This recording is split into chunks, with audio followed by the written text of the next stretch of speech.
बिस्मिल्लाहिर्रहमानिर्रहीम। अस्सलाम वालेकुम। मैं बचपन ही से बहुत हसास वाक़े हुई हूँ। मेरा दिल शुरू से ही हद दर्जा नरम ही रहता है। किसी को गमगीन देखती हूँ तो खुद भी बहुत उदास हो जाती हूँ, चाहे वो कोई फिल्मी सीन या टीवी ड्रामा ही क्यों ना हो। बल्कि बाज़ दफ़ा तो मेरी हिचकी बंध जाती है। और अपनी उसी कमज़ोरी से मैंने बारहा नुकसान ही उठाया है। मुझे अच्छी तरह से याद है कि जब मैं 5वीं क्लास की तालिब इल्म थी तो हमारे घर एक बहुत ही लाग़िर और ज़ईफ़ से बाबा जी आते थे। लाठी टेकते हुए मैं उनको देखकर बहुत रोती थी कि इतने बूढ़े होकर भी वो गली गली फिर रहे हैं। मैं अक्सर उनको अपने हिस्से का खाना दे आती थी और उनके पास बैठकर बातें भी करती थी। वो मुझे बदले में ढेर सारी दुआएं देते थे, लेकिन उस वक्त मुझे ये सब कुछ समझ नहीं आती थी। बल्कि अभी भी किसी बहुत ज़ईफ़ और किसी बहुत छोटे से बच्चे को मेहनत करते हुए देखती हूँ तो दिल बहुत उड़ता है और कोशिश करती हूँ कि उनके लिए कुछ कर सकूँ। लेकिन एक ऐसा वाक़या मेरे साथ पेश आया जिसने मेरी सोचों को काफ़ी हद तक बदल दिया। फिर मैं भी हालात और वक्त के साथ बदल गई। जो कुछ मेरे साथ हुआ वो क़ारीन की नज़र है। फिर आप फैसला कीजिएगा कि क्या अब मैं सही हूँ या गलत। हुआ यूं कि मुझे कुछ शॉपिंग करनी थी अपने लिए, अम्मी के लिए और अपने बच्चों के लिए। मेरा 5 साला बेटा बहुत दिनों से साइकिल के लिए जिद कर रहा था। मैंने सोचा चलो आज मैं सारे काम निपटाती हूँ। मैंने अपना प्रोग्राम इस तरह बनाया कि सारी शॉपिंग कर लूँ, आखिर मैं साइकिल ले लूँ ताकि उसको लेकर फिरना ना पड़े, क्योंकि एक बहुत बड़ी चीज़ है और किसी शॉपर में नहीं आ सकती थी। इस बात पर अमल करते हुए मैंने सारी शॉपिंग कर ली। अच्छा खासा अमाउंट खर्च हुआ था। मेरे हाथ में 4-5 शॉपिंग बैग थे जिनको संभालना बड़ा मुश्किल हो रहा था और काफ़ी टाइम भी हो गया था। भूख प्यास दोनों ही लगनी शुरू हो गई थी। खैर मैंने रक्षा रुकवाया। जिस रक्षे को रुकवाया उसको अच्छे खासे ज़ईफ़ से इंसान चला रहे थे। मुझे उनको हस्बे मामूल देखकर बड़ा धचका लगा, क्योंकि वो खासे कमज़ोर और लाग़र दिखाई दे रहे थे। ऐसा लग रहा था कि न जाने कब से खाना नहीं खाया है। पेट भरकर उनको देखकर मैंने पहले ही सोच लिया था कि मैं उनको ज़्यादा किराया दे दूंगा। ये सोचकर मैं उनके रक्शे में बैठ गई, साथ में सारे शॉपिंग बैग भी रख लिए संभाल कर। रक्शे में बैठे ही मुझे भूख प्यास ने शिद्दत से सताना शुरू कर दिया। मैंने एक बर्गर वाले की शॉप पर रक्शा रुकवाया। उस बर्गर के साथ गन्ने के जूस वाला भी था। जब मैं बर्गर का ऑर्डर देने लगी तो ख्याल आया कि बाबा जी यानी रक्शे वाले को भी खिला देना चाहिए। ये सोचकर मैंने बाबा जी से कहा आप भी कुछ खा लें, तो कहने लगे मेरे पास इतने पैसे नहीं हैं, जब मैं शाम को घर जाऊंगा तो चटनी रोटी खा लूंगा। मैंने कहा अरे बाबा जी आप खा लें, पेमेंट मैं करूंगी, आपने जो भी खाना है खा लें। फिर शायद उन्होंने कबाब रोटी की फरमाइश की, क्योंकि बर्गर वाले के साथ कबाब रोटी का होटल भी था। कबाब रोटी के साथ उन्होंने लस्सी का ऑर्डर दिया, जो कि मैंने मंजूर करके उसकी भी पेमेंट कर दी। मैंने अपना बर्गर खाकर गन्ने का जूस पीकर अल्लाह का शुक्र अदा किया और साथ में अपने अंदर एक मानियत सी महसूस करने लगी कि मैंने किसी भूखे को खाना खिलाया सिर्फ अपने रब की खातिर, कि शायद वो मुझ गुनाहगार से राजी हो जाए। आप सोच रहे होंगे कि लो ये कौन सी कमाल की बात है, ये तो कोई भी कर सकता है, लेकिन असल बात तो आगे चलकर शुरू होगी, फिर आपको भी अफसोस होगा। खैर खाने पीने से जब फारिग हुए तो मैंने बाबा जी से कहा आप मुझे लाइट हाउस साइकिल मार्केट ले चले, फिर वहां से साइकिल लेकर आप मुझे घर छोड़ दीजिएगा। बाबा जी ने कहा क्यों नहीं बेटी, तुमने भी तो मेरा पेट भरा है, मैं भला अपनी बेटी को घर क्यों नहीं छोड़ूंगा। ये कहकर उन्होंने रक्षा साइकिल मार्केट की तरफ मोड़ दिया। 10 मिनट के बाद हम साइकिल मार्केट में मौजूद थे और वहाँ उनको जब मैंने खिलाया तो मुझे अपने अंदर बड़ा सुकून महसूस हुआ कि मैंने नेकी की है। और सच्ची बात तो यह है कि इंसान जब कोई नेकी खास अल्लाह की रज़ा के लिए करता है तो दिल को बड़ा सुकून महसूस होता है। मुझे भी बस ऐसा लग रहा था, लेकिन मुझे क्या पता था कि ये सुकून आर्जी है। खैर जनाब साइकिल की दुकान पर रक्षा रुकवाया तो मैंने सोचा कि मैं साइकिल लेने के लिए उतरूंगी तो साथ में शॉपिंग के शॉपर्स हैं, प्रॉब्लम होगी और साइकिल खरीदना मुश्किल हो जाएगा। ये सोचकर मैंने बाबा जी से कहा क्या मैं अपना सामान रक्षे में छोड़ दूं, जितनी देर में साइकिल लूंगी। आप मेरे सामान का ख्याल रखिएगा, बस सिर्फ 5 से 10 मिनट लगेंगे, आपको कोई मसला तो नहीं होगा। अरे नहीं बेटी कोई मसला नहीं होगा, तुम इत्मीनान से साइकिल खरीद लो, सामान की फिक्र मत करो, वो मैं देख लूंगा। मगर मुझे थोड़ी हिचकिचाहट हो रही थी। कुछ भी हो हर किसी पर एतबार नहीं करना चाहिए। और फिर सामान अच्छे खासे अमाउंट का था। बाबा जी ने जब ये देखा कि मैं थोड़ी परेशान हो रही हूँ और सामान छोड़कर जाना नहीं चाह रही तो वो बोले अरे बेटी तुमने एक भूखे इंसान को खाना खिलाया पानी पिलाया, क्या वो तुम्हारे साथ कोई फ्रॉड कर सकता है। मैं इस उम्र में ऐसा कोई गलत काम करके खुदा को नाराज नहीं कर सकता। जाओ बेटी साइकिल खरीद लो और सामान की तरफ से बेफिक्र हो जाओ।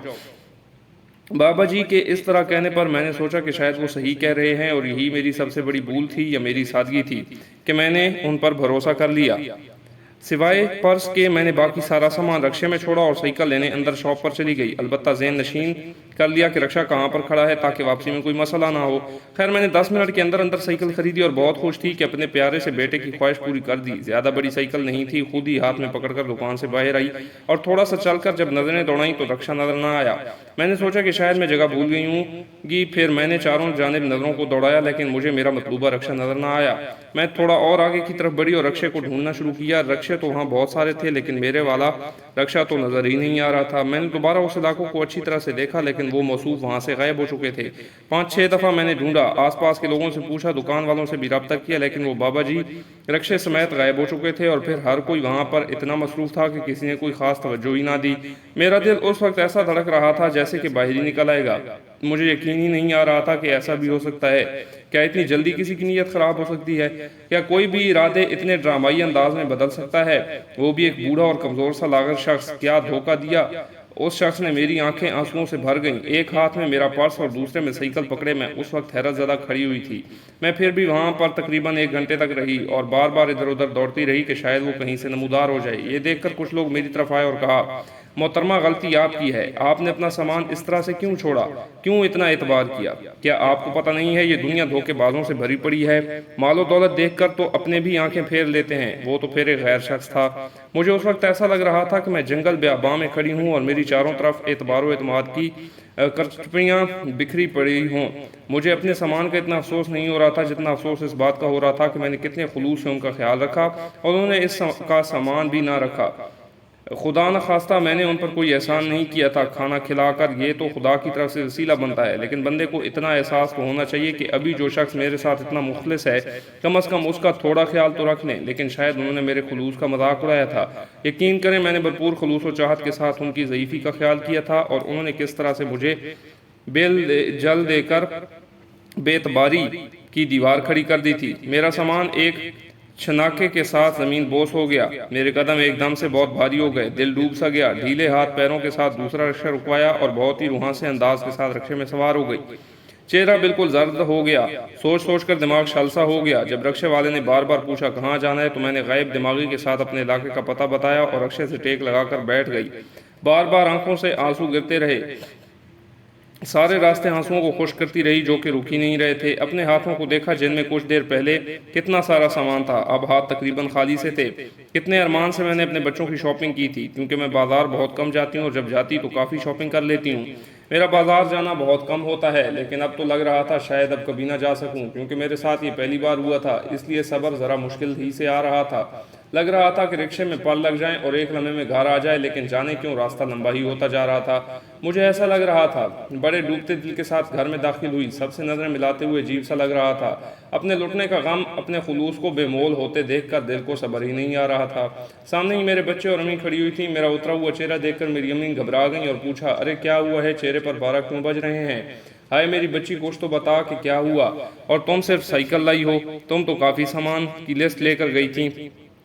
مجھے ایک دم سے رونا آ گیا اور پھر میں روتی ہی چلی گئی، اور پھر اپنے لٹنے کی داستان ہر بار امی کو بلکہ سب گھر والوں کو سنائی۔ سب نے سن کر کہا، یہ تو تمہاری بچپن کی عادت ہے، ہر کسی پر اعتبار کر لینا۔ پہلے کی بات اور تھی، اور دور بہت بدل گیا ہے، لوگوں کے انداز و ارادے سب بدل گئے ہیں، انسان کے اندر سے انسانیت ختم ہوتی جا رہی ہے۔ اب تو یہ زمانہ ہے کہ کسی کے ساتھ کوئی نیکی نہ ہی کی جائے، الٹے نیکی گلے ہی پڑ جاتی ہے۔ اب تم یہی دیکھ لو، تم نے کتنے خلوص سے بابا جی کا خیال رکھا اور انہوں نے کتنے بھونڈے طریقے سے تمہارے خلوص کو ٹھکرا دیا۔ وہ کتنے دن اس سامان سے اپنی ضرورت کو پورا کریں گے، کتنے دن اس سے فائدہ اٹھائیں گے، یہاں تو وہ کچھ دن اس سے مزے کر لیں گے، خدا کے ہاں تو ہمیشہ ہی اس کی سزا پاتے رہیں گے۔ ان سب کی باتیں میرے دل کو بدل رہی تھیں اور دماغ میں پیوست ہو رہی تھیں۔ اب زمانہ اور زمانے کے دستور سب کچھ بدل گیا ہے، اب انسان انسان نہیں رہا ہے، وہ خود غرض اور مفاد پرست ہو گیا ہے۔ بہرحال اب میرا مائنڈ پہلے جیسا نہیں رہا ہے، یا مجھے عقل آ گئی ہے۔ جو بھی ہو، اس واقعے سے اتنا ضرور ہوا کہ میرے دل میں دراڑ پڑ گئی ہے، اب کسی کے ساتھ نیکی سوچ سمجھ کر ہی کرنی چاہیے۔ اور ہاں، میں نے پھر بھی بابا جی کو معاف کر دیا ہے، کیونکہ ہمارے انبیاء کرام تو بڑے بڑے جرم معاف کر دیتے تھے۔ خدا کے لیے وہ اتنے بڑے اور عظیم انسان تھے، جب وہ اتنے عظیم ہو کر معاف کر سکتے ہیں، ہم تو پھر ایک ادنا سے غلام، ہماری کیا اوقات کہ ہم ان کی برابری کریں، لیکن کم از کم ان کی اچھائیوں کا تو مان رکھ سکتے ہیں۔ جائیے بابا جی، میں نے آپ کو اپنے بچوں کے صدقے میں معاف کیا، خدا بھی آپ کو معاف کر دے، آمین۔